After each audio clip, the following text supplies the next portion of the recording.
I'm so excited to welcome up our keynote, speaking of Angel City. I'm going to tell you right now, I've been trying this thing out lately, and I just interviewed Adam Silver. I know that's not really a humble brag at all, but I do this thing now where when I interview people, I write notes so that I can, do while you're interviewing them? Yeah, I know. It's a little awkward, right?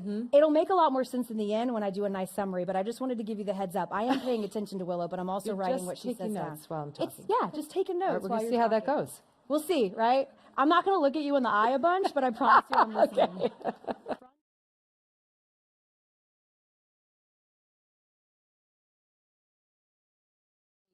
I walk into the hotel room, and of course ESPN is on, and it's the Giant game.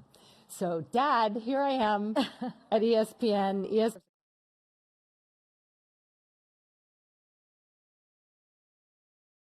That it was a good moment in my life to adjust the balance. So when I went to work every day, I really, really felt like I was having impact.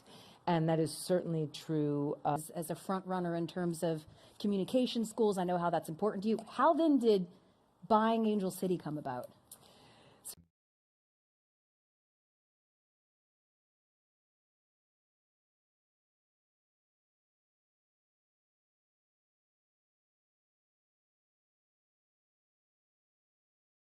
Just purchased Angel City, and I told you what I'll share here, which is that my group text started going so crazy because it felt like for the first time in a long time, instead of sort of talking about how valuable women's sports were, you and Bob put an actual number on it. It's at a historic benchmark with the valuation, $250 million. Let's go.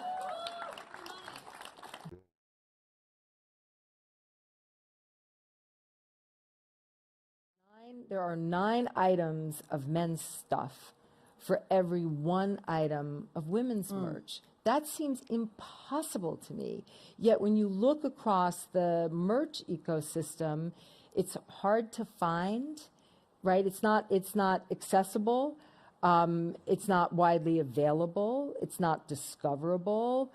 They run out of sizes. They're like, let's get that pipeline flooded with merch that allows us to buy what we want to buy, to wear what we want to wear, to feel like we belong to this enterprise and not have to be kind of scrounging around through what feels like is left over. Yes, and also maybe like a broader look at different styles, because like not everybody does want crystals on their shirt just because it's really? Right. Not everybody does want rhinestones, but they still want to.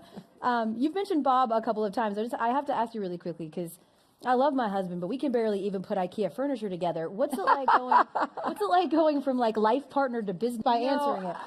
It's actually been, look, I happen to be blessed by being married to Bob Iger, who knows a thing or two about running a business.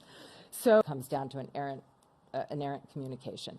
Made mistakes, we were sanctioned for them, moving on, and we will not make those same mistakes again. And as you might expect, feel very strongly about making progress in the off season. And we're going to have a little bit of that conversation with Sydney Leroux tomorrow as well, who, as you probably know, has been very vocal as a single mother. You are so lucky that Sid is coming here to talk to you tomorrow. It's going to be great. I want to go just a little bit more like treetops and macro, Willow, with the few minutes that we have left. Just, I find that a lot of times at these events, I'll get asked questions about sort of how I find my voice or, difficulties that I face. And I'm just wondering if there's something that you grappled with earlier in your career that you've gotten better with as a seasoned vet. Or that you're...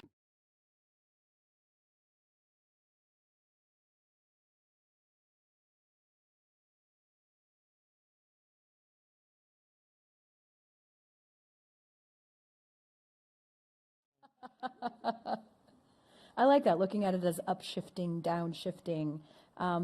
Lastly, with about a minute left on the clock. Do you read those notes when you're done? Do you read them back? I do. You do? Oh. Yeah, 100%. Well, because a lot of time, you guys say really amazing, impactful things, but I've just been in the moment and I've got mom brain. Anybody else got it?